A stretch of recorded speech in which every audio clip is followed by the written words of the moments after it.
Abebembezi bambarira City North barahizwa kandi ubwa nyuma yo kurahira aba batorana John Bosco Magembe nka mukuru w'empanura za Kanseji hamwe n'umuhwezi we Tess Kaganzya. Meya gumisiriza Cyabwisho hona yatorana Mushabe Edson nko muhwezi we kandi otwira Speaker Mugisha Silva yatorana nko kure by'amagara hamwe n'amashomero hamwe n'abandi bebembezi. It is our task that we must unite our people. We must give service to our people. We must deliver. President said it. This time there is no sleep. Sanja hakuna kurara. Ururu bwire turjonje ururu tuze kora abantu.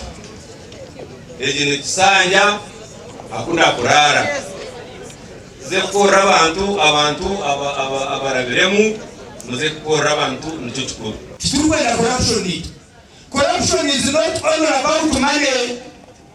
Corruption ni wano kubura kuhereza abantu bawe ogenda kwehereza. Ejo nachuchuma. Corruption ni nabantu basa kwechuba cyawe. Mwene corruption ni twena tujwanze buri umwe na arwanze corruption. Omukorogo gwahikwaho n'ombazi w'ebitabo mw'ishenjero ry'ihanga Michael Tsimei kandi ogu yashaba bebembezo kuvecho kureberaho batari kuryarya. Tutanirike kishani kumwikiza kora hamwe na partners. Teamwork is the best. Taruho mutakwemarira muteko partners. Meya wale Cyabwisho kwinwa maso ni kwero bujuzi. Aha mukorogo hona Meya Cyabwisho yagamba hanshonga zitaka rya cyaro rwa Bugande rya harutezo rwo kwibwa nukwe kushaba bebembezi bagenzi be okumukwatiraho. Tukabantu rubwire buringwa tukwenda seed school ya yitu mugomboreji ya kachika bugwa igomborezi zona zine seed school twabe twazo mu programu twasanga harimo umushuma w'amataka ine cyapa kandi iki cyapa twarwana naco ashazamo yazo mukoti na haturiyo tugarkantu rwana nawe government yairize kwa provinga sente ku ministry sente zipingana billions zikika billions mukaga zo kombeka seed school ziryaho umuntu umwe najya titakanye ndandu tware itakatiririye kandi mnyete yanye nimbaraganisa ebintu kuza kubakorora ekimfutandakana naco ekinde kikwatagana sports cyo numumanya ntwire nimwe kandi tournament zitepa gumamu ekinta rasitame kintu enimbagambira no kureba ngo ekiyaturaganise cyo kwiyakasasiro ayitaka lya kenkono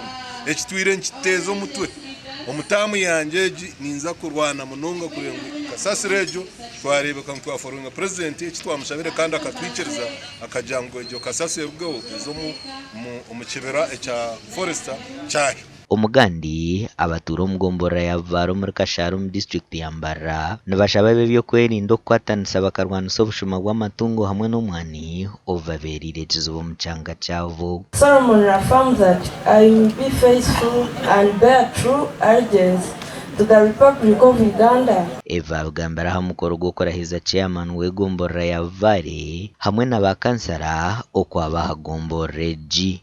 I swear in the name of the Almighty God, Solomon affirms that I will give faithful service to this council and support the Constitution of the Republic of Uganda as by the law established. So help me God.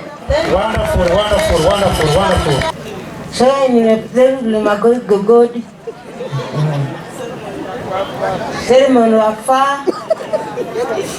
Solomon tata.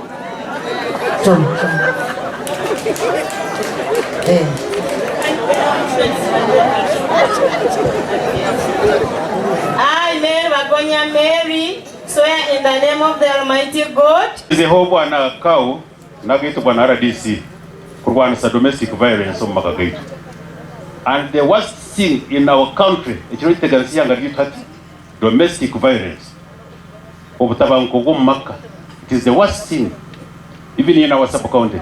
Izre baba bashuma bagar ko mbushuma omwe bagita mwituma. Omuntu nayijo mushuma w'omwani atemaka ko mwana katwara za kashoremera kuri umukishaka. Nchanche mayisangu yo mukama w'omwani waferwa dabo. Bakansara bamwe baraganisa gukora hanshonge ziri guteganisa abanyavare na munonga enshonga ya mizi amashanyarazi hamwe n'enguto mbi. And I will preserve, protect and defend the Constitution. So help me, John.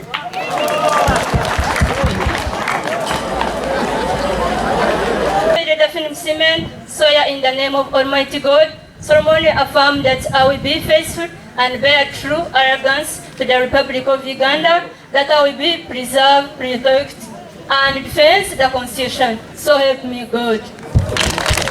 Tukozera hanguto ubwo nguto tubitwine isentenje nguto zizatendera tutaka twenda kutembura n'izindi nguto mwene zo twenda tuzigarike mu tuzimarira kandi twine n'imhanda mise y'ukubere ningira kunazayo nkakicicero bundi bajongero bajute nayo tekorwaho n'ikizubu cyo bushuma bw'amatungo bw'umwani bw'ibitoshye buri kimwe cyona bari yo mu rubara bamasho bashuma ikibarugwaho cyona bakitwara kandi cyari ngitwine kwata mushuma twamutayo amara y'ibiro tumwe turayagakira mugombora Nabajeta Local Government Act.